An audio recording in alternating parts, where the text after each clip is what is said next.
Okay. Filipio Panduk Ani Padakaya Babu Tarahundoy. Very good. Sugakari Hai. Maramdi Mahaki Apen Bagi Tamakta Tauning Naba Amasung Tabak Taunanaba Nakoy Nungda Tabak Tawivadu Ishon. Tauning na Bible. Tauning na Tauba. Taruki Kayano, Ibrio Gidura Kayano, Ama, Natra.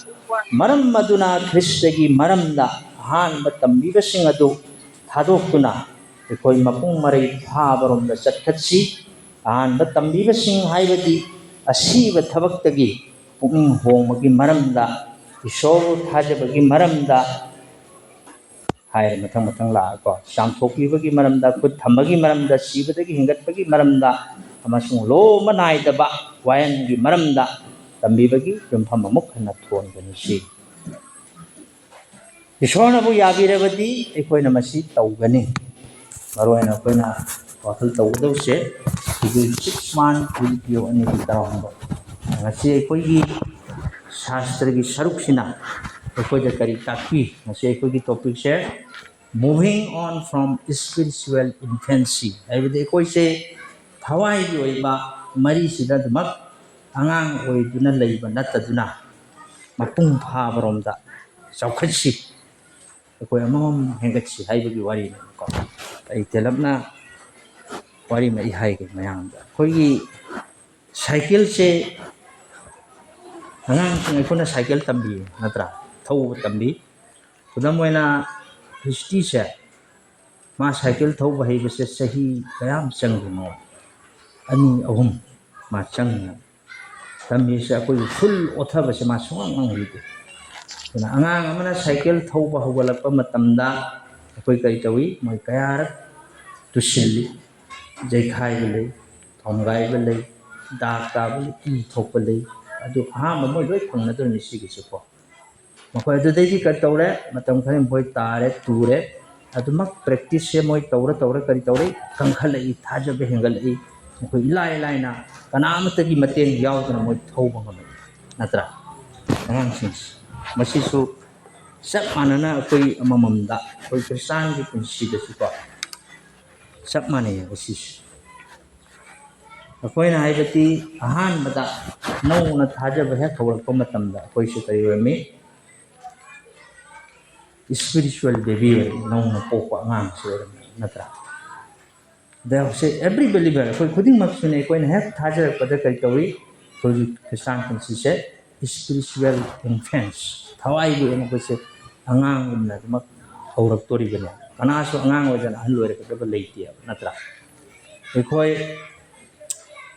mi gi mateng mathau taram matam tuda. Angang si sauna ba mama pana kaya gi matik wa ba mama oi bising na he yam pajana gyan tai. Adubu Ishor ki mari da so koi na dumak khanthaba matamda Ishor na maha ki macha sing oi bai koi sha Hawai ki mari da koi sha dumak angang oi duna leis haje bagi mari da angang sum oi ba sung chau phattaba Ishor na pam bro kudamoina koi angang sing si moi physically growth cha mata leiranu ne nong magi sahi ki tum henjalak pa ngang si pang hai pangsala leiba maron thok tabagum mapung phan ngang ba hi tabagum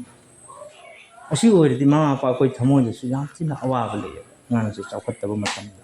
same thing isol gi macha oi koi si su ko koi na maha ki wahida maha ki hai yen bada maha ku thaje bada nong gi chawkhalak pa se isol na pa isol na maha ki macha singna mapung marai pharak pa Pangal kalak pathawai da pangal kalak tuna makal mathel kaya gi China se theng challenge awa ason ana mistake kaya se phangnaraga akoina dum han thahiba taraga di sona harau gadra kaigo matamda awa phangne as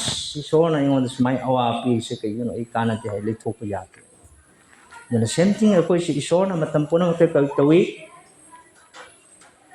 Mangon da he na naksin na ba koi na nong gi chawkhalak na ba mesure olak na ba kristagi tungin ba mapung phabo na ba ꯃꯍꯥꯛꯀꯤ ꯑꯅꯤꯡꯕ ꯑꯃꯁꯨꯡ ꯑꯄꯥꯝꯕ spiritual ꯏꯟꯐꯦꯟꯁꯤ ꯍꯥꯏꯁꯦ ꯀꯔꯤꯅ ꯇꯥꯛꯏ ꯊꯋꯥꯏꯒꯤ ꯑꯣꯏꯕ ꯃꯔꯤꯗ ꯑꯩꯈꯣꯏꯁꯦ ꯁꯨꯝ ꯑꯉꯥꯡ ꯑꯣꯏꯗꯨꯅ ꯂꯩ ꯍꯥꯏꯕꯁꯦ ꯀꯔꯤꯅ ꯎꯒꯗꯒꯦ ꯀꯗꯥꯏꯗ ꯎꯒꯗꯒꯦ ꯃꯥꯒꯤ ꯀꯦꯔꯦꯛꯇꯔꯁꯦ ꯃꯗꯨꯒꯤ ꯃꯔꯝꯗ ꯑꯩꯈꯣꯏ ꯕꯗꯔ ꯈꯔ ꯃꯌꯥꯝꯗ ꯑꯩ ꯂꯣꯏꯅ ꯄꯨꯊꯣꯛꯑꯒ ꯑꯃꯃꯝ ꯇꯥꯛꯁꯤ ꯄꯥꯔꯒ ꯅꯩꯅꯔꯒ ꯃꯁꯤ ꯀꯔꯤꯅꯣ ꯍꯥꯏꯅꯀꯣ ꯑꯩꯈꯣꯏ ꯆꯠꯊꯁꯦꯕ ꯑꯗꯨꯒ ꯑꯩ ꯄꯨꯟꯁꯤꯗ ꯃꯁꯤ ꯀꯃꯥꯏꯅ ꯑꯣꯏꯔꯤꯕꯅꯣ ꯑꯩ ꯇꯁꯦꯡꯅ ꯃꯁꯤꯒꯤ ꯆꯥꯎꯈꯠꯄꯒꯤ ꯑꯋꯥꯠꯄ ꯂꯩꯕ꯭ꯔꯥ ꯑꯩ ꯑꯍꯣꯕ ꯂꯩꯕ꯭ꯔꯥ ꯍꯥꯏꯁꯦ ꯑꯩꯈꯣই ꯌꯦꯡꯁꯦꯕꯀꯣ ꯑꯁꯨꯃꯛ ꯑꯩꯅ ꯉꯥꯡꯉꯝꯃꯒ ꯑꯩ ꯚꯥꯁꯣꯟ ꯄꯤꯔꯝꯃꯒ ꯆꯠꯈꯤꯕ ꯅꯠꯇꯕ ꯑꯩꯈꯣꯏꯅ ꯄꯗꯁꯤ ꯄꯥꯃꯤꯟꯅꯔꯒ ꯀꯗꯥꯏꯗ ꯀꯔꯤ ꯂꯩ ꯑꯩꯉꯣꯟꯗ ꯀꯔꯤ ꯑꯍꯣꯕ ꯂꯩ ꯅꯪꯒꯤ ꯑꯋꯥꯠꯄꯅ ꯀꯔꯤꯒꯤꯅꯣ ꯑꯩꯒꯤ ꯑꯋꯥꯠꯄꯅ ꯀꯔꯤꯒꯤꯅꯣ ꯑꯩꯈꯣꯏ ꯊꯤꯕ ꯇꯥꯏ ꯑꯗꯨꯅ ꯁ꯭ꯄꯤꯔꯤꯆꯨꯋꯦꯜ ꯏꯟꯐꯦꯟꯁꯤ ꯊꯋꯥꯏꯒꯤ ꯃꯔꯤꯗ ꯑꯉꯥꯡ ꯑꯗꯨꯝ ꯑꯣꯏꯅ ꯂꯩꯕꯁꯦ ꯂꯤꯃꯤꯇꯦꯠ ꯑꯟꯗꯔꯁꯇꯦꯟꯗꯤꯡ ꯃꯣꯏ ꯈꯪꯕꯒꯤ ꯒ꯭ꯌꯥꯟꯁꯦ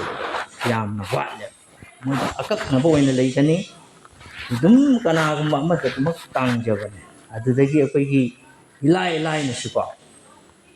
ꯃꯤ ꯑꯃꯒꯤ ꯋꯥ ꯇꯥꯔꯒꯁꯨ ꯄꯨꯛꯅꯤꯡꯁꯦ ꯍꯦꯛ ꯍꯣꯡꯗꯣꯛꯄꯒꯨꯝ ꯇꯧꯕ ꯑꯁꯨꯃꯥꯏꯅ ꯑꯣꯏꯒꯜꯂꯦꯕ ꯉꯁꯥꯏꯒꯤ ꯁ꯭ꯄꯤꯔꯤꯆꯨꯋꯦꯜ ꯏꯟꯐꯦꯟꯁ ꯍꯥꯏꯁꯦ ꯁꯨꯝ ꯑꯉꯥꯡ ꯑꯣꯏꯅ ꯂꯩꯕ ꯃꯤꯁꯦ ꯑꯉꯥꯡ ꯍꯥꯏꯁꯦ ꯑꯃꯅ ꯍꯥꯏꯁꯨ ꯑꯃꯅ ꯍꯥꯏꯁꯨ ꯍꯦꯛꯇ ꯊꯥꯖꯕꯅꯤ ꯈꯨꯗꯝ ꯑꯣꯏꯅ ꯁꯣꯔꯥꯝ ꯊꯥꯕꯅ ꯑꯉꯥꯡ ꯊꯦꯝꯕꯁꯦ ꯂꯥꯏꯌꯦꯕ ꯀꯩꯒꯨꯝꯕ ꯑꯃ ꯎꯠꯂꯒ ꯃꯣꯏꯕꯨ ꯐꯥꯏꯌꯦꯕ ꯅꯠꯇ꯭ꯔꯅꯦ ꯍꯥꯟꯅꯒꯤ ꯃꯇꯝ ꯑꯗꯨ ꯇꯧꯅꯔꯝꯃꯤ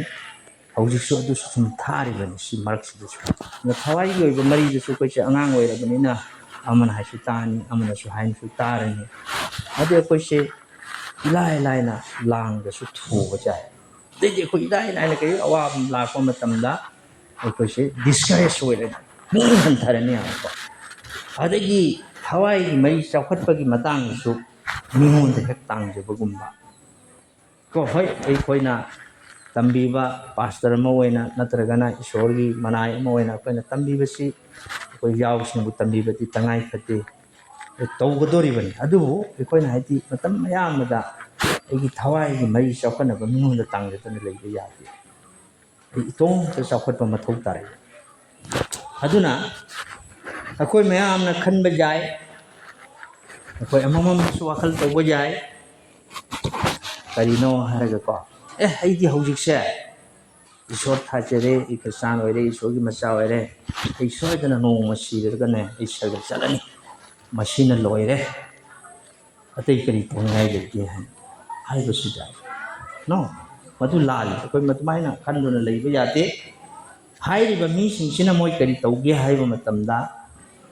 ꯃꯈꯣꯏꯒꯤ ꯄꯨꯟꯁꯤꯗ ꯅꯨꯡꯉꯥꯏꯕꯇ ꯃꯣꯏ ꯑꯗꯨꯝ ꯊꯤꯔꯒ ꯃꯣꯏ ꯆꯥꯎꯈꯠꯄꯁꯦ ꯃꯣꯏ ꯄꯨꯟꯁꯤꯗ ꯉꯝꯗꯦꯕ ꯊꯋꯥꯏꯒꯤ ꯃꯔꯤꯗ ꯀꯔꯤꯒꯤꯅꯣ ꯍꯥꯏꯔꯒꯀꯣ ꯃꯣꯏꯒꯤ ꯉꯁꯥꯏꯒꯤ ꯅꯨꯡꯉꯥꯏꯕ ꯀꯣꯝꯐꯣꯔꯠ ꯖꯣꯟꯗꯣ ꯃꯗꯨ ꯊꯥꯗꯣꯛꯄ ꯉꯝꯗꯦꯕ ꯑꯗꯨꯅ ꯃꯣꯏ ꯄꯨꯟꯁꯤꯁꯦ ꯉꯁꯥꯏꯒꯤ ꯏꯁꯣꯔꯗ ꯊꯥꯖꯕꯒꯤ ꯃꯍꯨꯠꯇ ꯃꯥꯏ ꯄꯨꯟꯁꯤꯗ ꯂꯥꯛꯀꯗꯕ ꯑꯋꯥ ꯑꯅꯥꯁꯤ ꯍꯩ ꯏꯁꯣꯔꯅ ꯑꯩꯕꯨ ꯄꯥꯡꯕꯤꯒꯅꯤ ꯏꯁꯣꯔꯅ ꯃꯍꯥꯛꯅ ꯁꯣꯏꯗꯅ ꯉꯥꯛꯄꯤꯒꯅꯤ ꯃꯍꯥꯛꯅ ꯁꯣꯏꯗꯅ ꯄꯤꯕꯤꯒꯅꯤ ꯍꯥꯏꯕꯒꯤ ꯊꯥꯖꯕꯗꯨ ꯊꯝꯕꯒꯤ ꯃꯍꯨꯠꯇ ꯃꯍꯥꯛ ꯊꯦꯡꯅꯒꯗꯕ ꯂꯥꯟꯁꯤꯡꯗꯣ ꯃꯍꯥꯛ ꯊꯦꯡꯅꯕ ꯉꯝꯃꯔꯣꯏ ꯃꯔꯝꯗꯤ ꯀꯔꯤꯒꯤ ꯃꯍꯥꯛ ꯇꯥꯏꯕꯪ ꯄꯥꯟꯕꯗ ꯌꯦꯡꯕꯒꯤꯅꯦꯕ ꯁꯤꯁꯦ ꯁꯨꯃꯥꯏꯅ ꯁꯤꯒ ꯂꯩ ꯇꯥꯔꯒꯗꯤ ꯑꯩ ꯁꯣꯏꯗꯅ ꯍꯤꯡꯗꯧꯅꯤ ꯁꯤꯒꯩ ꯊꯣꯛꯈꯤ ꯇꯥꯔꯗꯤ ꯑꯩ ꯄꯨꯟꯁꯤꯁꯦ ꯑꯋꯥꯕ ꯂꯩꯒꯅꯤ ꯍꯥꯏꯕꯒꯤ ꯑꯣꯏꯕ ꯁꯤꯡꯅꯕꯁꯦ ꯂꯩꯗꯣꯔꯤꯅꯦꯕ ꯑꯁꯤꯒꯨꯝꯕ ꯊꯥꯖꯕꯁꯤꯡꯗꯀꯣ ꯑꯩꯈꯣꯏ ꯃꯨꯟꯅ ꯋꯥꯈꯜ ꯇꯧꯕ ꯇꯥꯏ ꯑꯩꯈꯣꯏꯒꯤ ꯒꯣꯜꯁꯦ ꯀꯔꯤꯅꯣ ꯑꯩꯈꯣꯏꯒꯤ ꯄꯥꯟꯗꯝꯁꯦ ꯀꯔꯤꯅꯣ ꯑꯩꯈꯣꯏꯒꯤ ꯊꯋꯥꯏꯒꯤ ꯃꯔꯤꯁꯦ ꯆꯥꯎꯈꯠꯄ ꯃꯊꯧ ꯇꯥꯏ ꯏꯁꯣꯔꯅ ꯄꯥꯝꯕꯁꯤ ꯑꯩꯈꯣꯏꯒꯤ ꯀꯃꯤꯠꯃꯦꯟ ꯑꯩꯈꯣꯏꯒꯤ ꯊꯥꯖꯕ ꯑꯗꯒꯤ ꯍꯥꯏꯕ ꯏꯟꯕꯁꯦ ꯊꯋꯥꯏꯒꯤ ꯄꯨꯟꯁꯤ ꯆꯥꯎꯈꯠꯄꯗ ꯌꯥꯝꯅ ꯃꯔꯨꯑꯣꯏꯕ ꯃꯆꯥꯛ ꯑꯃꯃꯝꯅ ꯈ꯭ꯔꯤꯁꯇꯒꯤ ꯇꯨꯡꯏꯟꯕ ꯏꯁꯣꯔꯒꯤ ꯇꯨꯡꯏꯟꯕ ꯍꯥꯏꯕꯁꯤ ꯀꯔꯤꯅꯣ ꯃꯁꯤ ꯑꯋꯥ ꯑꯅꯥ ꯆꯩꯅꯥ ꯆꯩꯊꯦꯡꯒꯤ ꯃꯔꯛꯇ ꯑꯣꯏꯗꯣꯔꯤꯕꯅꯤ ꯅꯨꯡꯉꯥꯏꯕ ꯈꯛꯇ ꯅꯠꯇꯦ ꯑꯁꯤꯅꯤ ꯑꯩꯈꯣꯏꯅ ꯃꯨꯟꯅ ꯋꯥꯈꯜ ꯇꯧꯒꯗꯧꯁꯤꯡ ꯑꯁꯤ ꯇꯥꯏꯕꯪꯄꯥꯟꯗ ꯑꯩꯈꯣꯏꯅ ꯌꯦꯡꯕ ꯃꯇꯝꯗ ꯀꯔꯤ ꯇꯧꯒꯦ ꯍꯥꯏꯕ ꯃꯇꯝꯗ ꯃꯗꯨꯒꯤ ꯈꯦꯠꯅꯕꯁꯤ ꯃꯌꯥꯝ ꯎꯒꯅꯦꯕ ꯇꯥꯏꯕꯪꯁꯤꯗꯀꯣ ꯑꯗꯣ ꯑꯩꯈꯣꯏ ꯃꯌꯥꯝꯗ ꯈꯖꯤꯛꯇꯪ ꯎꯠꯅꯤꯡꯕ ꯄꯣꯠ ꯈꯔꯁꯦ ꯀꯔꯤꯅꯣ ꯍꯥꯏꯔꯒ ꯑꯩꯈꯣꯏꯒꯤ ꯁ꯭ꯄꯤꯔꯤꯆꯨꯋꯦꯜ ꯏꯟꯐꯦꯟꯁꯤ ꯍꯥꯏꯗꯤ ꯊꯋꯥꯏꯒꯤ ꯃꯔꯤꯗ ꯁꯨꯝ ꯑꯉꯥꯡ ꯑꯣꯏꯗꯅ ꯂꯩꯕꯅꯦ ꯆꯥꯎꯈꯠꯇꯕꯁꯦ ꯃꯁꯤ ꯀꯔꯤ ꯀꯔꯤꯅꯣ ꯍꯥꯏꯁꯦ ꯋꯥꯈꯜ ꯈꯟꯊꯁꯤ ꯃꯈꯣꯏꯅ ꯀꯔꯤ ꯇꯧꯒꯦ ꯍꯥꯏꯕꯗ ꯃꯈꯣꯏꯅ ꯍꯤꯡꯕꯁꯦ ꯕꯦꯁꯤꯛ ꯇ꯭ꯔꯨꯠ ꯑꯆꯨꯝꯕ ꯈꯖꯤꯛ ꯈꯛꯇꯗ ꯃꯣꯏꯅ ꯑꯗꯨꯃꯛ ꯉꯥꯡꯉꯤ ꯁ꯭ꯄꯤꯔꯤꯆꯨꯋꯦꯜ ꯏꯟꯐꯦꯟꯁ ꯊꯋꯥꯏꯒꯤ ꯑꯣꯏꯕ ꯃꯔꯤꯗ ꯑꯉꯥꯡ ꯑꯣꯏꯔꯤꯕ ꯃꯤꯁꯤꯡꯅ ꯏꯁꯣꯔꯒꯤ ꯋꯥꯍꯩꯒꯤ ꯇꯝꯕꯤꯕꯁꯤꯁꯨꯅꯦ ꯃꯣꯏ ꯈꯖꯤꯛ ꯍꯣ O R sei to khangnaga moina manung hanthana isorgi wahida chawkhatpase sungam lay khudam moina akoina Bible dagi madugi khudam se Hebrew chapter 5 verse 12 to 14 no par ko more clear jam sing ugani Hebrew pandu mangagi tarani thoiga taramari ga pasi trai toitagi taramari tasengnamak atam masida nakoi oja sing oifam thoklabani adubu kanagumana nakoi bu ahowdagi isorgi wagi maru oibadu muk tambiba tai aduga akan machinja nataduna nakoi sangom mathau tai maramdi sangom ta satuna leiba mi adu dharma senbagi wagi marida khangba yaudri mahak angang oiri ko adubu akan machinja ki mapung marai haraba afa fatta khangdoknaba thawai gi mapungbu sajal tawduna tambiraba mi singi tamak section manaba haibo wan si chako adudi siga address to usha karino tambi ba phawad oiba jare tambi ba ngamam thoeba nase koina prabhu bu thaja no lerak pase sahi kaya asore babu nangi punsida meri nangi punsida di jabi rangi punsi sahi kaya asore krista da lere iba ai sungai ko momom dane wa hang bas nisme abti nang sahi kaya asore krista bu thaja bas 3 years running 3 years running na hojik su tumak sangom thai bro thaktere sangom thakpagi mohta nang sinjak to saba ho ta akan sinjak koi angang sing jeng Daniel se ma hojik mamai sangom chum lai do thak lai do ra yadre ma hojik se akan masinjak saba hai re natra aduni siga maru oiba ishona tambiba koi gi para se kai no hare ko ekoi se ishona pam ba mai macha sing mai thajar bai koi se ishori wai se koi na khang ga punsida sijina badu apply to daily life ta masimana pa na sangom ta sana leiba yatre dharma sen bagi wa gi mari da khang ba jaute aduna ni ne akoi se angang oi hai se noi na mi tambi dana taki oja sing oi pham bau tok la bane oja ai bisi ishori macha sing gi kisan sing gi loi oja ama ma tambi ba ngam gi matam jaw sung oa ko photo lai jate tambi batai ni singang na ko pau sakhi piba haidok ba madu tambi ba ngam dagadi karmain nang sakhi pi dore jo samay hoi ai na haisi noi pastor ga tum nga ganu moi ja thau ta ba hanga dan di kanda hai ga tam chumi adubu koi nasana sine adu nasana ngamna bo hana batai asini number 1 sign se Bible ki khudam se ko adagi akoi amana hawai de ma akoi angang na chaw si infancy oi se sangom thakugum le se Moses jealousy ni ho karamba khana gan ba asum thoi khudam moina har ge spiritual immaturity Moses karmai towi makhoi da tokhai ta gan ba asaw ba kalak ba dagi argument tong koi se gyan ta ba thawai gi ba pung pha ba le di mesur oi di ko ko wa sam ngang na roi si tong mena si koi ma ha ta ja tu phirep se lo mina to na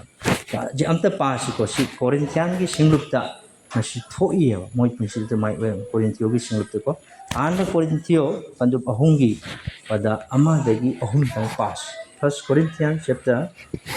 3 1 to 3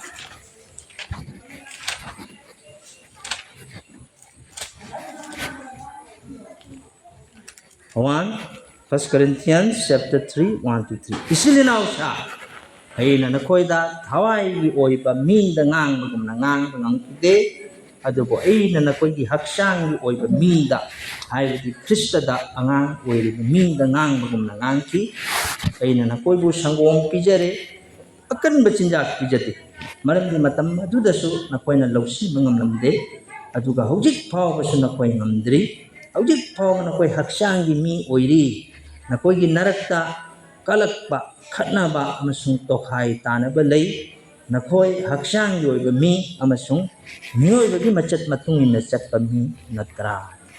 Corinthian gi singlupta Paul ibani ꯁꯤꯖꯦꯡꯀꯣ ꯃꯣꯏꯁꯦ infant in Christ ꯈ꯭ꯔꯤꯁꯇꯗ ꯑꯉꯥꯡ ꯃꯆꯥ ꯑꯃꯒꯨꯝꯅ ꯑꯗꯨꯝ ꯂꯩꯔꯦꯀꯣ ꯃꯈꯣꯏꯁꯦ ꯍꯥꯏꯗꯤ ꯑꯗꯨꯃꯛ ꯑꯉꯥꯡ ꯑꯣꯏꯅ ꯂꯩꯌꯨ ꯍꯥꯏꯕ ꯌꯥꯗꯦ ꯃꯔꯝꯗꯤ ꯀꯩꯒꯤꯅꯣ ꯃꯈꯣꯏ ꯃꯔꯛꯇ ꯀꯔꯤ ꯂꯩꯔꯝꯕ ꯌꯥꯕ ꯈꯠꯅ ꯆꯩꯅꯕ ꯂꯩꯔꯝꯃꯤ ꯃꯤꯍꯧ ꯀꯔꯥꯝꯕ ꯗꯤꯕꯤꯖꯟ ꯇꯣꯈꯥꯏ ꯇꯥꯕ ꯃꯁꯤ ꯄꯨꯝꯅꯃꯛꯁꯦ ꯀꯣꯔꯤꯟꯊꯤꯌꯣꯒꯤ ꯁꯤꯡꯂꯨꯞꯇ ꯂꯩꯔꯦ ꯃꯁꯤ ꯈꯪꯅ ꯄꯣꯜꯅ ꯃꯈꯣꯏꯗ ꯃꯁꯤ ꯆꯤꯊꯤꯁꯦ ꯏꯔꯦ ꯃꯈꯣꯏꯕꯨ ꯇꯝꯕꯤꯔꯦ ꯅꯠꯇ꯭ꯔꯥ ꯑꯗꯣ ꯑꯩꯈꯣꯏꯅ ꯉꯁꯤ ꯇꯝꯒꯗꯕ ꯑꯩꯈꯣꯏ ꯄꯔꯥꯁꯦ ꯀꯔꯤꯅꯣ ꯁꯤꯗꯗꯤ ꯑꯩꯈꯣꯏꯒꯤ ꯁ꯭ꯄꯤꯔꯤꯆꯨꯋꯦꯜ ꯂꯦꯁꯟꯁꯦ ꯀꯩꯅꯣ ꯈꯨꯝꯃꯛꯎ ꯑꯩꯈꯣꯏꯁꯦ ꯀꯔꯤꯒꯨꯝꯕ ꯊꯋꯥꯏꯗꯀꯣ ꯍꯣꯏ ꯃꯄꯨꯡ ꯐꯥꯕꯗꯤ ꯀꯅꯥꯁꯨ ꯂꯩꯇꯦ ꯑꯗꯨꯕꯨ ꯁꯥꯔꯦꯞ ꯐꯥꯔꯛꯄ ꯂꯩꯗꯅꯀꯣ ꯊꯋꯥꯏꯒꯤ ꯃꯔꯤꯗ ꯈꯪꯅ ꯒ꯭ꯌꯥꯟ ꯇꯥꯅ ꯆꯥꯎꯈꯠꯄ ꯂꯩꯔꯗꯤ ꯑꯩꯈꯣꯏ ꯏꯔꯛꯇ ꯀꯔꯤ ꯀꯔꯤ ꯑꯣꯏꯒꯅꯤ ꯀꯔꯤ ꯀꯔꯤ ꯒꯨꯟ ꯊꯣꯛꯂꯛꯀꯅꯤ ꯊꯋꯥꯏꯒꯤ ꯃꯔꯤꯗ ꯑꯩꯈꯣꯏꯁꯦ ꯆꯥꯎꯈꯠꯄ ꯂꯩꯔꯕ ꯑꯗꯨꯗꯒꯤꯗꯤ ꯑꯩꯈꯣꯏꯁꯦ ꯒ꯭ꯌꯥꯟ ꯇꯥꯕ ꯁ꯭ꯄꯤꯔꯤꯆꯨꯋꯦꯜ ꯃꯦꯆꯨꯔꯤꯇꯤꯁꯦ ꯂꯩ ꯇꯥꯔꯒꯗꯤ ꯑꯩꯈꯣꯏꯗꯩ ꯀꯔꯤ ꯊꯣꯛꯂꯛꯀꯗꯒꯦ ꯀꯩ ꯊꯣꯛꯂꯛꯀꯅꯤ ꯃꯁꯤ ꯈꯨꯝꯃꯛꯎꯅꯦ ꯃꯇꯦꯡ ꯄꯥꯡꯅꯕ ꯑꯃꯅ ꯑꯃꯒꯤ ꯊꯧꯒꯠꯅꯕ ꯚꯦꯔꯤ ꯒꯨꯗ ꯑꯁꯤꯁꯤꯡꯁꯦ ꯑꯩꯈꯣꯏ ꯃꯦꯆꯨꯔꯤꯇꯤ ꯑꯣꯏꯔꯗꯤ ꯀꯩꯗꯧꯔꯛꯀꯅꯤ ꯅꯨꯡꯁꯤꯕ ꯂꯥꯛꯀꯅꯤ ꯑꯃꯒꯤ ꯃꯊꯛꯇ ꯑꯩꯈꯣꯏꯅ ꯅꯨꯡꯉꯥꯏꯇꯕ ꯂꯩꯔꯁꯨ ꯁꯠ ꯂꯥꯎꯅ ꯍꯥꯏꯗꯣꯛꯅ ꯍꯦ ꯁꯤ ꯂꯩꯈ꯭ꯔꯦ ꯑꯩꯈꯣꯏ ꯌꯨꯅꯤꯇꯤ ꯑꯃ ꯂꯥꯛꯀꯅꯤ ꯀꯣ ꯑꯗꯩ ꯄꯤꯁ ꯏꯪꯊꯕꯁꯤ ꯑꯩꯈꯣꯏ ꯏꯔꯛꯇꯩ ꯁꯣꯏꯗꯅ ꯊꯣꯛꯂꯛꯀꯅꯤ ꯃꯁꯤꯅꯤꯅꯦ ꯏꯁꯣꯔꯅ ꯄꯥꯝꯃꯤꯁꯦ ꯑꯩꯈꯣꯏ ꯄꯔꯥꯁꯦ ꯑꯗꯨꯅ ꯏꯟꯐꯦꯟꯁ ꯑꯉꯥꯡ ꯃꯆꯥ ꯑꯣꯏꯕ ꯐꯤꯕꯝꯁꯤꯗ ꯑꯩꯈꯣꯏꯅ ꯇꯝꯒꯗꯧꯁꯤ ꯁꯤꯅꯤ ꯑꯗꯨꯗꯒꯤꯗꯤ ꯑꯩꯈꯣꯏꯁꯦ ꯉꯁꯥꯏꯒꯤ ꯊꯋꯥꯏꯗ ꯑꯩꯈꯣꯏꯒꯤ ꯑꯉꯥꯡ ꯃꯆꯥ ꯁꯨꯝ ꯑꯣꯏꯕꯁꯤꯀꯣ ꯃꯈꯣꯏꯁꯦ ꯀꯩꯗꯧꯒꯦ ꯍꯥꯏꯕ ꯐꯣꯜꯁ ꯇꯤꯆꯤꯡ ꯍꯥꯏꯗꯤ ꯑꯔꯥꯟꯕ ꯇꯝꯕꯤꯕꯖꯅꯁꯨꯅꯦ ꯃꯣꯏꯁꯦ ꯏꯔꯥꯏ ꯂꯥꯏꯅ ꯍꯥꯏꯗꯤ ꯃꯥꯁꯦ ꯑꯉꯥꯡ ꯑꯣꯏꯕꯅꯤꯅ ꯃꯄꯨꯡ ꯐꯥꯗ꯭ꯔꯕꯅꯤꯅ ꯏꯝꯃꯦꯆꯤꯌꯣꯔ ꯑꯣꯏꯔꯕꯅꯤꯅ ꯃꯥ ꯀꯩꯗꯧꯔꯦ ꯏꯖꯤꯂꯤ ꯃꯤꯁꯂꯦꯠ ꯃꯣꯏꯁꯦ ꯏꯔꯥꯏ ꯂꯥꯏꯅ ꯀꯅꯥꯒꯨꯝꯕꯅꯁꯨ ꯂꯥꯟꯅ ꯆꯤꯡꯊꯣꯛꯄꯤꯕ ꯃꯔꯝꯗꯤ ꯀꯩꯒꯤꯅꯣ ꯃꯈꯣꯏꯗ ꯂꯦꯛ ꯑꯣꯐ ꯗꯤꯁꯔꯟꯃꯦꯟ ꯍꯥꯏꯗꯤ ꯑꯩꯈꯣꯏꯒꯤ ꯑꯐ ꯐꯠꯇꯒꯤ ꯋꯥꯈꯜꯁꯦ ꯃꯣꯏꯅ ꯈꯪꯕ ꯉꯝꯗꯦ ꯃꯁꯤꯅ ꯑꯆꯨꯝꯕꯁꯤꯅ ꯀꯩꯅꯣ ꯑꯔꯥꯟꯕꯁꯤꯅ ꯀꯩꯅꯣ ꯍꯥꯏꯁꯦ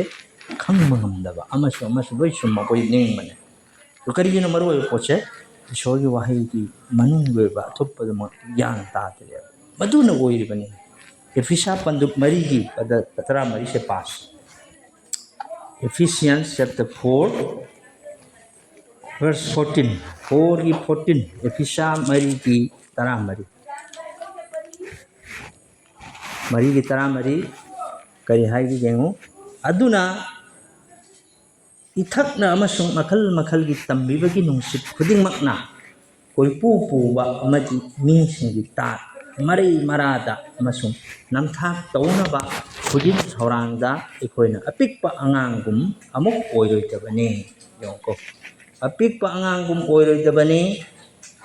ꯏꯊꯛ ꯑꯃꯁꯨꯡ ꯃꯈꯜ ꯃꯊꯦꯜꯒꯤ ꯇꯝꯕꯤꯕꯒꯤ ꯅꯨꯡꯁꯤꯠ ꯍꯥꯏꯁꯤ ꯌꯦꯡꯉꯨꯀꯣ ꯑꯗꯨꯅ ꯀꯣꯏꯄꯨ ꯄꯨꯕ ꯃꯤꯁꯤꯡꯒꯤ ꯇꯥꯠ ꯃꯔꯩ ꯃꯔꯥꯗ ꯅꯝꯊꯥꯛ ꯇꯧꯅꯕ ꯈꯨꯖꯤꯟ ꯊꯧꯔꯥꯡꯗ ꯑꯩꯈꯣꯏꯅ ꯑꯄꯤꯛꯄ ꯑꯉꯥꯡꯁꯤꯡꯒꯤ ꯑꯣꯏꯒꯅꯨ ꯍꯥꯏꯅ ꯇꯝꯕꯤꯔꯤꯕ ꯃꯁꯤ ꯀꯩꯅꯣ ꯍꯧꯖꯤꯛꯁꯦ ꯃꯁꯤ ꯀꯩꯅꯣ ꯏꯃꯦꯆꯤꯌꯣꯔ ꯕꯤꯂꯤꯚꯔꯁꯦ ꯀꯩꯅꯣ ꯃꯣꯏꯁꯦ ꯇꯣꯁ ꯑꯦꯟ ꯕꯦꯛ ꯐꯣꯔ ꯇꯧ ꯃꯣꯏꯁꯤ ꯏꯂꯥꯏ ꯂꯥꯏꯅꯀꯣ ꯀꯦꯔꯤꯠ ꯑꯋꯦ ꯍꯨꯝꯗꯣꯛꯈꯤꯕ ꯌꯥꯏꯑꯕꯀꯣ ꯑꯔꯥꯟꯕ ꯇꯝꯕꯤꯕꯅꯁꯨ ꯃꯁꯤꯅꯤ ꯑꯩꯈꯣꯏꯅ ꯆꯦꯛꯁꯤꯟꯒꯗꯧꯁꯦ ꯑꯗꯨꯕꯨ ꯑꯩꯈꯣꯏꯗ ꯊꯋꯥꯏꯒꯤ ꯑꯣꯏꯕ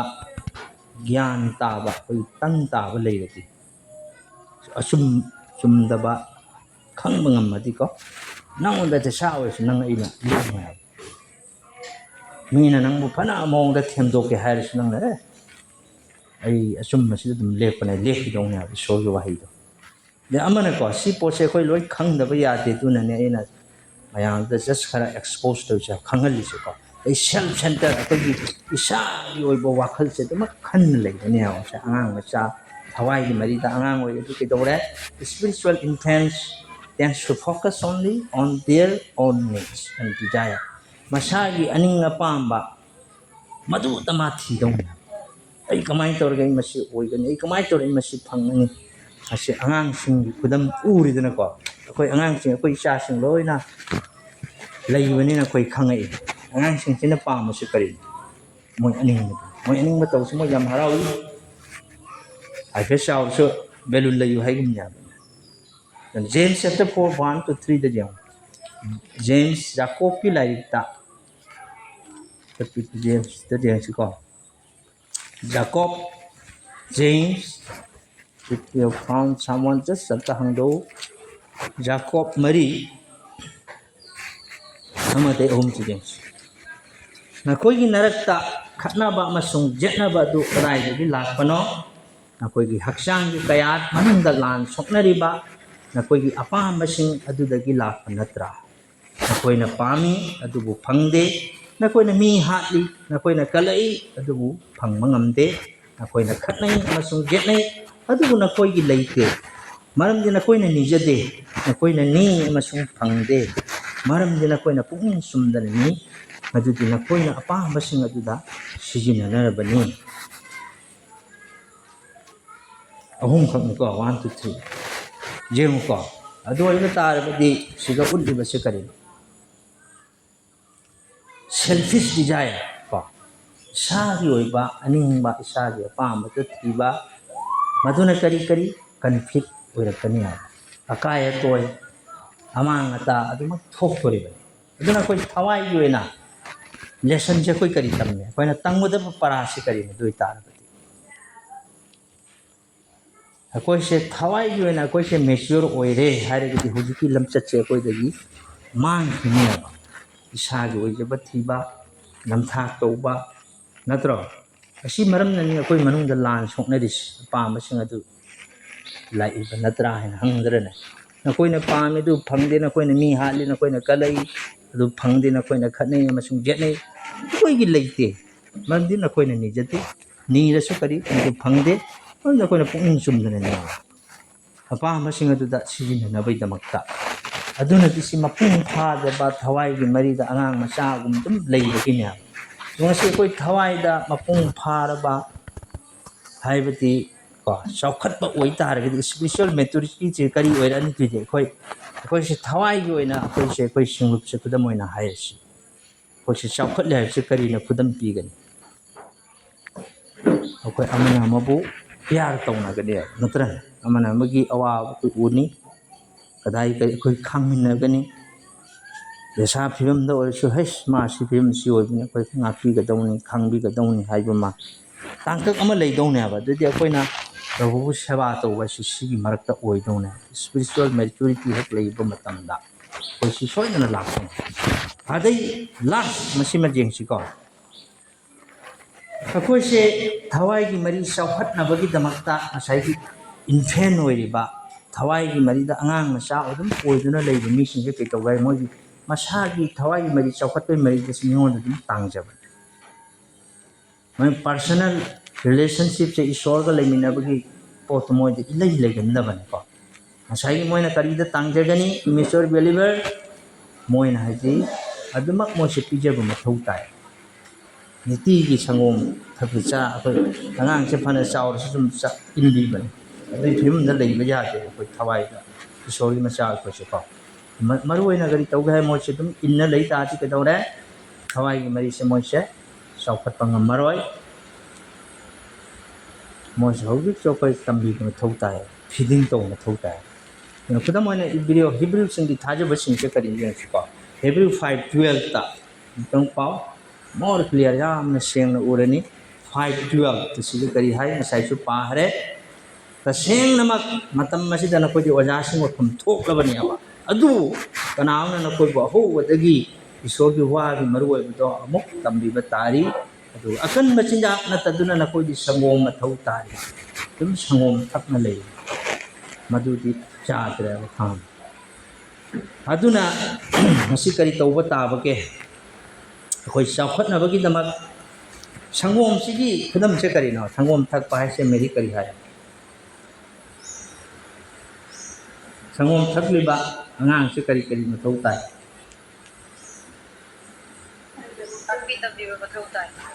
takbi tambi mathau tai te di kari kari tau tai ma sangom thak pa se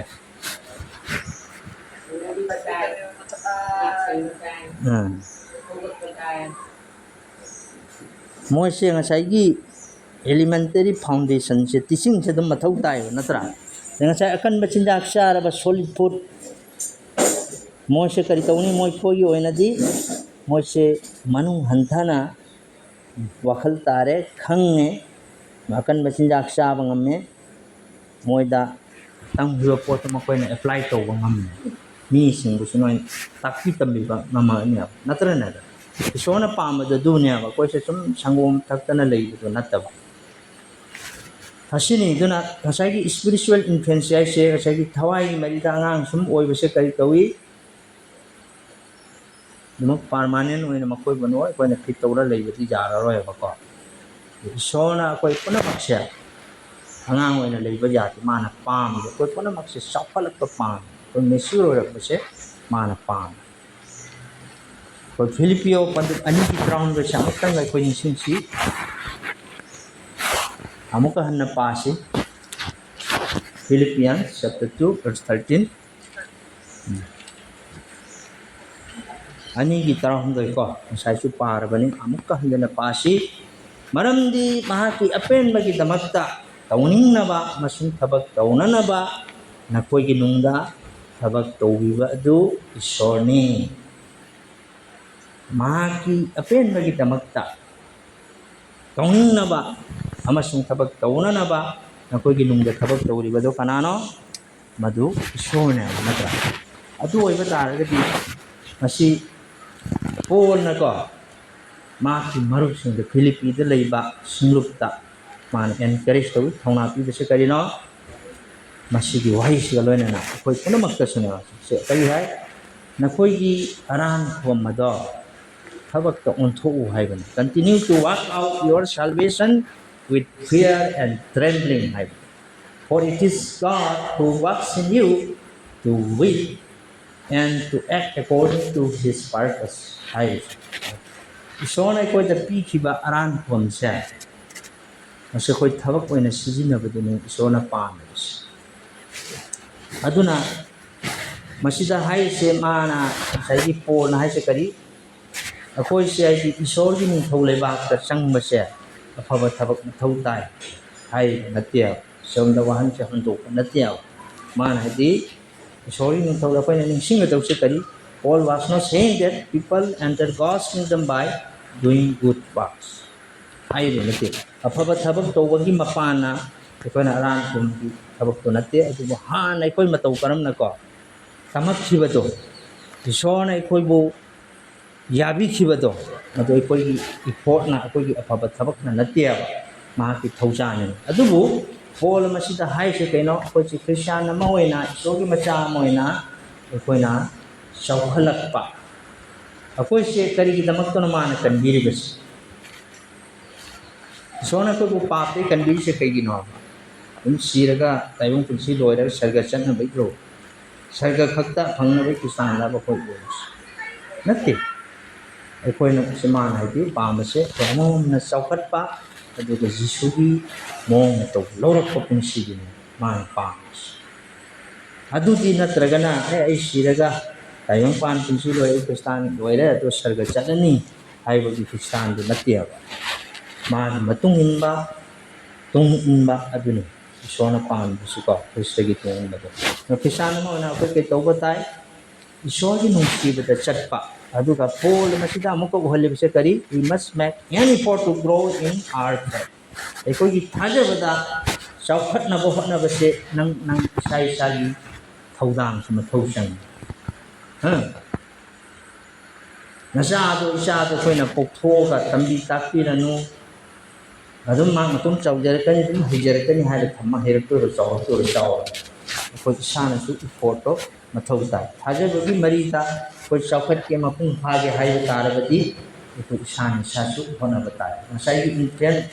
Christian ngasai infancy oidana leibado sangom thakana leiga dum nga duna leibado nataba itong ta su khotna badune ab sona pa su ko ni sona ikoi gi nung da thabak dauri thawai seng bana lagi maha ko penhan na ba sona ikoi da thawai seng bana thabak dauri pangal pi masiman pang ko mathangda akoigi Paul masida amukka hanna Philippians gi thajabasingda haise ko not to stop growing in their Christian life mana se warning pire se na koina saukhattana leibase aina pamde ma kari pami he reminds them that there is still much more experience and learn in Christ. ꯑꯩꯈꯣꯏꯅ ꯈ꯭ꯔꯤꯁꯇꯗ ꯇꯝꯖꯅꯤꯡꯉꯥꯏ ꯑꯃꯁꯨꯡ ꯆꯥꯎꯈꯠꯅꯤꯡꯉꯥꯏ ꯍꯪꯒꯠꯅꯤꯡꯉꯥꯏ ꯃꯔꯝꯁꯦ ꯌꯥꯝꯅ ꯂꯩ ꯃꯔꯨꯑꯣꯏꯕ ꯃꯦꯁꯦꯖꯁꯦ ꯀꯔꯤꯅꯣ ꯍꯥꯏꯕꯗꯤ ꯀꯔꯤꯅꯣ ꯌꯥꯝꯅ ꯆꯝꯅꯀꯣ exhortation ꯌꯥꯝꯅ ꯁꯦꯡꯉꯦ ꯃꯁꯤꯗꯤ ꯀꯩꯅꯣ keep growing in your faith ꯅꯍꯥꯛꯀꯤ ꯊꯥꯖꯕꯗ ꯆꯥꯎꯈꯠꯂꯣꯕ ꯑꯩꯒꯤ ꯊꯥꯖꯕꯗ ꯑꯩꯈꯣꯏ ꯑꯃꯃꯝꯒꯤ ꯊꯥꯖꯕꯗ ꯑꯩꯈꯣꯏ ꯆꯥꯎꯈꯠꯇꯨꯅ ꯂꯩꯌꯨ ꯑꯗꯨꯒ ꯅꯈꯣꯏꯒꯤ ꯅꯧꯅ ꯇꯧꯗꯣ ꯅꯣꯡꯃ ꯅꯣꯡꯃꯒꯤ ꯏꯃꯣꯒꯤ ꯃꯇꯧ ꯂꯧꯕꯗꯣ ꯈ꯭ꯔꯤꯁꯇꯒꯤ ꯃꯇꯧ ꯂꯧꯕꯗꯣ ꯑꯣꯏꯌꯨ ꯁꯤꯅꯤ ꯍꯥꯏꯔꯤꯁꯦ ꯑꯩꯈꯣꯏ ꯄꯥꯁꯤ ꯐꯤꯂꯤꯞꯄꯤ 3:13 Philippians chapter 3 verse 13 and 14 3 13 and 14 kari hai jamu isin na usa aina madu phangle haina khanjade adubu aina tawjaba amati lei madu aina tungda le hoba adu kauthoklaga mangda leiba adu tanjai Krishna Jisuda sorda mathak lomda kobibagi mana adu bidamak aina panthung pham lomda chenjari one thing I do Paul constantly warned his friends of the dangers of not growing. Masida mana haise kaino hairaga Paul masida haise akoina saukhatta duna leibase sona jati haiba dum saukhatta dana angang masaw dana dum sungrang mangrang tawdana poli oidana leibase sona yati saukhatta ba dum thawai mari se kai ta khangdana angang masaw sum leiragadi Sona Palm. The man of warning Pieva. Saukatana Lady Besamana, warning Amati. And the Matu Saukatana Lady Tarabadi is short again on the Kadilak and Hivasa. In fact, Masita Usapino, Yonko is spiritually shipwrecked if he failed to grow. And Karigumba Hawaii Marita Saukatrabadi Nang Mangan taken. 1 Corinthians 9:24. Ahan Korinthiyo 8 kuntaret kunmari de kuntaret se pas lagi more jam na sing na koi uni 1 Corinthians chapter 9 verse 24 to 27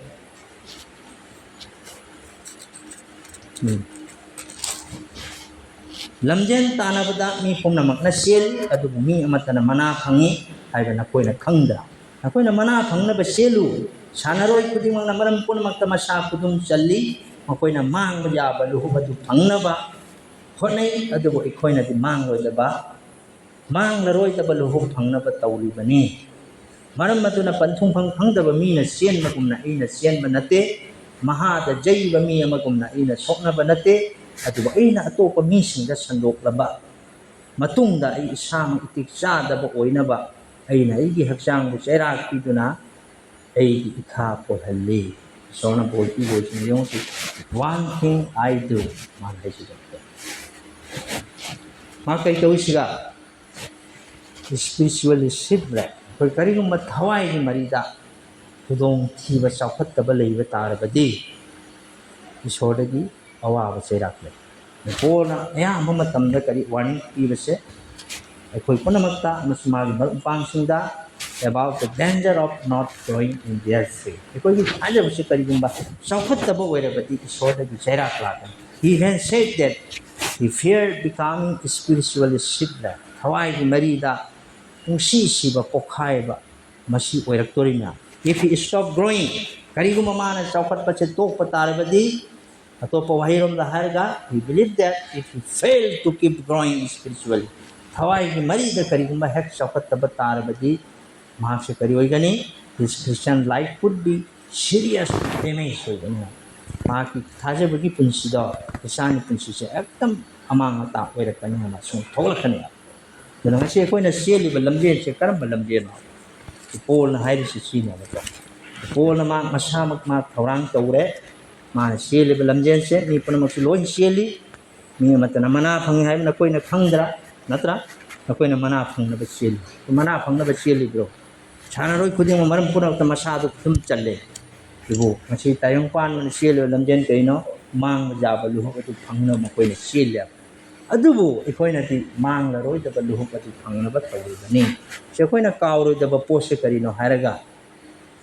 akoi gi panthung pham che khang da ba mi mo na koi da sien ba ya ti aduna aroi ba sarukta masabu hola hairi se masa ma Kudum Sanjaya ꯃꯥ ꯉꯁꯤ ꯉꯥꯡꯉꯒ ꯇꯧꯗꯕ ꯑꯣꯏꯗꯦ ꯃꯥꯗꯤ ꯌꯦꯡꯉꯣ ꯃꯥꯅ ꯑꯇꯣꯞꯄ ꯃꯤꯁꯤꯡꯗ ꯁꯟꯗꯣꯛꯂꯕ ꯃꯇꯨꯡꯗ ꯏꯁꯥ ꯃꯇꯤꯛ ꯆꯥꯗꯕ ꯑꯣꯏꯗꯅꯕ ꯑꯩꯅ ꯑꯩꯒꯤ ꯍꯛꯆꯥꯡꯕꯨ ꯆꯩꯔꯥꯛ ꯄꯤꯗꯨꯅ ꯑꯩꯒꯤ ꯏꯈꯥ ꯄꯣꯜꯍꯜꯂꯤ ꯁꯤ ꯃꯥꯒꯤ ꯃꯁꯥꯕꯨ ꯁ꯭ꯄꯤꯔꯤꯆꯨꯋꯦꯜ ꯗꯤꯁꯤꯄ꯭ꯂꯤꯟ ꯇꯧꯋꯤ ꯊꯋꯥꯏꯒꯤ ꯃꯔꯤ ꯂꯣꯏꯔꯛꯄꯗꯀꯣ ꯄꯣꯜꯅ ꯀꯔꯤ ꯈ꯭ꯔꯤꯁꯇ꯭ꯌꯥꯟ ꯂꯥꯏꯐꯁꯦ ꯌꯥꯝꯅ ꯑꯩꯈꯣꯏꯒꯤ ꯆꯦꯛꯁꯤꯟꯅ ꯀꯤꯅ ꯇꯝꯕꯤꯑꯕ ꯃꯁꯤ ꯄꯪꯇꯧ ꯇꯧꯁꯤꯟꯅꯕ ꯌꯥꯕ ꯄꯨꯟꯁꯤ ꯃꯔꯦꯜ ꯅꯠꯇꯦ Christian ꯄꯨꯟꯁꯤꯁꯤꯀꯣ He knew that if he did not continue to grow in his faith, mana kangjay karigumba aigi thawai marida aigi thajabni marisa chaukatrabadi ai soidana hanagi ariba punsi da I lakuna I mangba tai sima khang masinang ai isana koi check tawba tare ai thawai marida ai thajabni marida karamaina lepi karamai cheli karamaina leiri hanagi tu kalti amuk hena phalak tabu punsi asu lakpa jai If spiritual growth was not important to someone, karigumba koi thawai gi mari da chaukat pase jam maru oiba ama oina loram da batarbadi ona kari hai then it should be also important to all of us. Koi punamak si da asuk matik maru oi. Asuk maru oiba mi isor gi manai. Jisuga hatheng na hi mi. Mana asuk matik mai pinsi si isor ki na lelam chalam. Koi noi maha dagi thajaba gyan nen tadaba akhoi ki na chapam thoktabra asini ba man si tambir si ko duna phai dagi sedes christian phai dagi awaba tengthana oiba akiba ki masak oiba christian si kanano hairaga those who never grow in their faith or spiritual maturity thawai gi mari da sung chau chau khattaba thajaba chau khattaba adu mami da mati awaba phangba christian oidoi aduna ai isana hangba tare ikoi amam isana hangba tare adumak makhai ba mi singse kari tauge habna moi remain like babies angang macha amagumna sangom takpa mi amagumna macha amagumna thawai mai da chaukat ta kan chum leidormana ko sona pamadi kari ikoi punamakna chaukat pa thawai mari da mapung tharakpa ko mesure roirakpa ma nong nong gi thajatuna chatpa aduga mapung mare ase kai ha krishna gi mong to malakpado mana pam aduni ngase koi amamamda sona ma ki thawai semra ko da wangang gi se koi mang thagasi koi gi thajabada chaukachi aduga thawai sengbagi pangal nai koi hingse ko thawai sengbagi pangal ai koi hingba tarabadi koi soidana ko desa makhal gi oiba awana phangnasanu koi thajaba hingat kani pangal kangani krishna gi dama koi hingba pamak kani Mesiwa Christian se kai tawi mapung marai phar ba Christian amana mesiwa oira ba Christian amana kari kari uwa phangani mai character se masi just koi hin samamam point ama ka haira ga tum loisalasi koi amta haisi this penalty online dei horaga koi kana kana kamai taudana spiritual maturity is seen in our character koi gi punsigi lamchatta koi gi sajat tamado u phangdoi ne kari kari oigani a mature Christian learn to kari tamuni koi hairo nang na khangbasing koi mature oigi kari tauni mature already amana kani minang sapat minana basingat minani amana masing pangani very good thank you amana ko ai na nawanda wahi man lan ho khare koi hare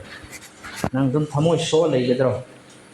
no never lei natra forgive when hurt ai ya punging je so pa tar su salau paw ne kokwi ne natra ai ma se ko remain faithful when discouraged phana punging han thabo su ma se thaja ba jang dum lei tong na adagi ti ma hair ba mi sing se machin dum koi control to gane lei control to gane moi wa se pa ngangoi ni apha ba sungang thoi phatta ba sungangoi dagi jam na koi love difficult people mi se jam na aru wa mi sing bu su ma na nung si na tum chat kani ngaki gani ko se ma se ke tawrakani noluk pagi wa khal lai mi bu kai khumna gani natra ma remain humble ha khanthara kani adai isoda daily trials lakpa matamda ma isoda thajagani dagi isogi hai gani when obedience is difficult aduki matik hai in base ꯂꯨꯕ ꯃꯇꯝꯗꯁꯨ ꯃꯥꯗꯨꯃꯛ ꯍꯥꯏꯕ ꯏꯟꯗꯣꯔꯤꯌꯥꯕ ꯑꯔꯨꯕ ꯃꯇꯝꯗ ꯄꯩꯁꯥ ꯃꯥꯊꯤ 3ꯒꯤ 3 ꯀꯔꯤ ꯑꯗꯣ ꯑꯩꯈꯣꯏ ꯎꯗꯧꯅꯦꯕ ꯃꯥꯊꯤ 3ꯒꯤ 13 ꯀꯔꯤ ꯍꯥꯏ spiritual growth should produce the spiritual fruit ꯎꯍꯩꯅ ꯎꯁꯛ ꯇꯥꯛꯏ ꯅꯠꯇ꯭ꯔꯣ ꯑꯗꯨꯅꯦꯕ ꯃꯗꯨ ꯑꯩꯈꯣꯏꯒꯤ ꯄꯨꯟꯁꯤꯗ ꯑꯣꯏꯔꯛꯀꯗꯧꯅꯤ ꯑꯗꯨꯅꯤ ꯏꯁꯣꯔꯅ ꯑꯩꯈꯣꯏꯁꯦ ꯀꯔꯤ ꯇꯧꯏ ꯁ꯭ꯄꯤꯔꯤꯆꯨꯋꯦꯜ ꯏꯟꯐ꯭ꯂꯨꯌꯦꯟꯁ ꯑꯣꯏꯅ ꯑꯗꯨꯃꯛ ꯂꯩꯕꯁꯦ ꯃꯥꯅ ꯄꯥꯝꯗꯦ ꯍꯤ ꯋꯥꯟꯠꯁ ꯇꯨ ꯕꯤꯀꯝ ꯃꯦꯆꯤꯌꯔ ꯀꯣ ꯑꯩꯈꯣꯏ ꯏꯁꯣꯔꯒꯤ ꯃꯆꯥ ꯅꯨꯄꯥ ꯅꯨꯄꯤ ꯑꯩꯈꯣꯏ ꯄꯨꯝꯅꯃꯛ ꯅꯨꯡꯉꯥꯏ ꯃꯍꯥꯛꯀꯤ ꯋꯥꯍꯩ ꯈꯪꯕ ꯃꯍꯥꯛꯀꯤ ꯋꯥꯍꯩ ꯃꯄꯥꯟꯅ ꯍꯤꯡꯕ ꯑꯈꯥꯡ ꯀꯟꯕ ꯑꯩꯈꯣꯏ ꯄꯨꯟꯁꯤꯗ ꯃꯍꯩ ꯂꯩꯕ ꯅꯠꯇ꯭ꯔꯥ ꯑꯗꯨꯒ ꯄ꯭ꯔꯚꯨꯒꯤ ꯊꯕꯛꯀꯤꯗꯃꯛꯇ ꯄꯨꯟꯁꯤ ꯂꯦꯟꯕ ꯑꯁꯤ ꯑꯩꯈꯣꯏ ꯄꯨꯟꯁꯤꯗ ꯎꯗꯣꯏꯅꯤ ꯑꯩꯈꯣꯏꯕꯨ ꯅꯧꯅ ꯄꯣꯛꯄꯁꯦ ꯀꯔꯤꯒꯤꯗꯃꯛꯇ ꯏꯁꯣꯔꯅ ꯅꯧꯅ ꯄꯣꯛꯄꯤꯔꯤꯕꯁꯦ ꯅꯧꯅ ꯄꯣꯛꯄ ꯄꯨꯟꯁꯤ ꯐꯪꯉꯤꯕꯁꯦ we are born ꯀꯔꯤꯒꯤꯗꯃꯛꯇꯅꯣ ꯁꯦꯕꯥ ꯇꯧꯅꯕꯒꯤꯗꯃꯛꯇꯅꯤꯀꯣ we are saved to serve ꯍꯥꯏꯁꯦ ꯑꯩꯈꯣꯏꯕꯨ ꯃꯥꯅ ꯀꯟꯕꯤꯔꯤꯕꯁꯦ ꯁꯦꯕꯥ ꯇꯧꯅꯕꯒꯤꯗꯃꯛꯇ ꯑꯩꯈꯣꯏꯕꯨ ꯀꯧꯕꯤꯔꯤꯕꯁꯦ ꯀꯔꯤꯒꯤꯗꯃꯛꯇꯅꯣ ꯃꯍꯥꯛꯀꯤ ꯃꯄꯨꯡ ꯐꯥꯕ ꯃꯦꯆꯨꯔ ꯑꯣꯏꯔꯛꯄ ꯃꯍꯥꯛꯀꯤ ꯃꯤ ꯑꯣꯏꯔꯛꯅꯕ ꯈ꯭ꯔꯤꯁꯇꯒꯤ ꯇꯨꯡ ꯏꯟꯕ ꯁꯦꯕꯣꯛꯇꯨ ꯑꯣꯏꯔꯛꯅꯅꯕꯅꯦꯕꯀꯣ ꯐꯔꯦ ꯏꯁꯣꯔꯅ ꯑꯩꯈꯣꯏ ꯈꯨꯗꯤꯡꯃꯛꯄꯨ ꯉꯁꯤ ꯅꯩꯅꯈ꯭ꯔꯕ ꯋꯥꯍꯩꯁꯤꯅ ꯁꯨꯝ ꯑꯩꯈꯣꯏꯁꯨ ꯉꯥꯡꯕ ꯈꯛꯇ ꯑꯣꯏꯗꯕ ꯇꯥꯕ ꯈꯛꯇ ꯑꯣꯏꯗꯕ ꯑꯃꯃꯝꯅꯀꯣ ꯑꯗꯨꯃꯛ ꯑꯩꯈꯣই ꯑꯉꯥꯡ ꯑꯣꯏꯔꯔꯣꯏꯁꯤ ꯑꯩꯈꯣই ꯃꯄꯨꯡ ꯐꯥꯕ ꯁ꯭ꯄꯤꯔꯤꯆꯨꯋꯦꯜ ꯒ꯭ꯔꯣꯠꯁꯦ ꯂꯩꯕ ꯊꯥꯖꯕꯁꯤ ꯅꯣꯡꯃ ꯅꯣꯡꯃꯒꯤ ꯀꯟꯕ ꯏꯁꯣꯔꯒꯤ ꯃꯆꯥꯁꯤꯡ ꯑꯣꯏꯅꯅꯕ ꯑꯩꯈꯣꯏ ꯏꯁꯥꯅꯁꯨ ꯍꯣꯠꯅꯁꯤ ꯑꯩꯈꯣꯏ ꯏꯁꯥ ꯏꯁꯥꯗ ꯋꯥꯍꯪ ꯍꯪꯖꯁꯤ ꯆꯦꯛ ꯇꯧꯖꯁꯤ ꯑꯩꯒꯤ ꯑꯍꯣꯕꯁꯤ ꯀꯗꯥꯏꯗꯅꯣ ꯄ꯭ꯔꯚꯨ ꯅꯪꯅ ꯃꯁꯤꯕꯨ ꯃꯦꯟꯁꯤꯟꯕꯤꯌꯨ ꯑꯩꯒꯤ ꯐꯠꯇꯕꯅ ꯀꯔꯤꯅꯣ ꯑꯩꯅ ꯂꯪꯁꯤꯛꯄ ꯌꯥꯕ ꯀꯔꯤꯅꯣ ꯂꯧꯁꯤꯟꯕ ꯌꯥꯕꯅ ꯀꯔꯤꯅꯣ ꯄ꯭ꯔꯚꯨꯗ ꯑꯩꯈꯣꯏ ꯋꯥꯍꯪ ꯍꯪꯁꯤ ꯃꯤꯗ ꯑꯩꯈꯣꯏ ꯑꯃꯅ ꯑꯃꯒꯤ ꯑꯁꯣꯟꯕ ꯊꯦꯡꯅꯔꯒ ꯆꯠꯄꯗꯤ ꯑꯩꯈꯣꯏ ꯃꯄꯨꯡ ꯐꯥꯕ ꯉꯝꯃꯣꯏꯕ ꯈꯪꯉꯤ ꯑꯗꯨꯝ ꯑꯩꯈꯣꯏꯁꯦ ꯃꯤꯑꯣꯏꯕꯅꯤꯅ ꯃꯄꯨꯡ ꯐꯥꯗꯦ ꯑꯗꯨꯝ ꯊꯤꯅ ꯂꯩꯗꯧꯅꯤ ꯏꯁꯣꯔꯅ ꯑꯩꯈꯣꯏꯒꯤ ꯁꯤꯡꯂꯨꯞꯄꯨ ꯑꯩꯈꯣꯏ ꯑꯃꯃꯝꯕꯨ ꯕꯣꯔ ꯄꯤꯕ ꯑꯣꯏꯁꯅꯨ ꯑꯩꯈꯣꯏ ꯆꯥꯎꯈꯠꯄ ꯑꯗꯒꯤ ꯃꯄꯨꯡ ꯃꯔꯩ ꯐꯥꯕ ꯃꯦꯆ꯭ꯌꯨꯔ ꯑꯣꯏꯕ ꯃꯍꯥꯛꯀꯤ ꯃꯆꯥꯁꯤꯡ ꯃꯍꯥꯛꯀꯤ ꯁꯦꯕꯣꯛꯁꯤꯡ ꯑꯣꯏꯕ ꯉꯝꯅꯅꯕ ꯏꯁꯣꯔꯅ ꯕꯣꯔ ꯄꯤꯕ ꯑꯣꯏꯁꯅꯨ ꯇꯥꯔꯤꯕ